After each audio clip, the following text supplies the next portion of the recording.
Successful salespeople have to be a few things. First, they have to be driven and self-starters. Successful salespeople have success because of their own accord. They have to be positive. You get rejection all the time and they can't take it personally. It has to be more of a, ooh, this is a challenge now, I'm going to just keep going. They have to be someone who's a learner. Being a successful salesperson is all about learning about business, about the industry you're calling on, about your solution, and continuing to up your game. Really being honest and a good communicator, following up when you say you're going to follow up is critical, and that's true of any type of business relationship. Successful salespeople have to have integrity. People can sniff out whether or not you're in it for you or you're in it to help them, and whether or not you're an honest person who's trying to make a difference.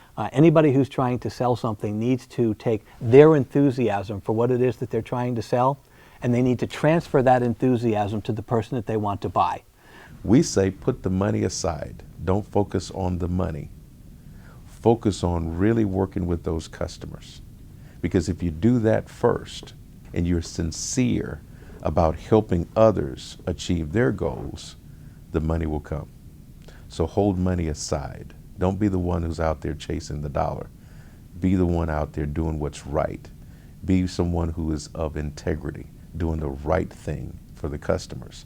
And all of a sudden you'll look around and the money is there. Successful salespeople never settle.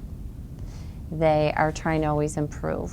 Never give up. If you fail on a sales call, go talk to someone who's succeeded on a sales call and ask them how they were able to do it. And I think if people could embrace this idea of, hey, you know what? Some of the most successful salespeople have failed at something, and yet they become successful. Why? Because they never gave up. As far as prospecting, I think there's many tools that a smart salesperson will use. First of all, the phone, first and foremost, because it's fast and effective. And many people are using the internet before the telephone to try and get appointments, and that doesn't work for many people. For an example, I get about 150 emails a day minimum, of which 75 are solicitations. I get maybe 3 phone calls a day. Direct mail pieces, I might get 1. Handwritten letter, I might get 1 every other month. An overnight package directed to me, I might get 1 per month. So ways to soften up prospective clients, I'd say phone first. Try the phone first. And if you can't get the appointment, what I recommend to our team is deploy a 12-step process. It takes at least 12 times to reach executives nowadays. So set it up in the beginning. I'm going to phone, I'm going to say I'm going to call back at a certain time, I'm going to phone again. Then I'm going to do an email, then I'm going to phone, then I'm going to mail them a book, and then I'm going to phone. And then I'm going to send them an overnight package, and then I'm going to phone.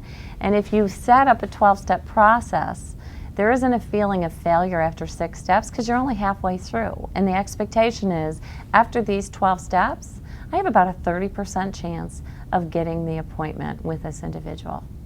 Smile if you're talking to people. Even on the phone, you can hear a smile. When you make a phone call, put a mirror there and smile while you're talking. A whole different energy comes across.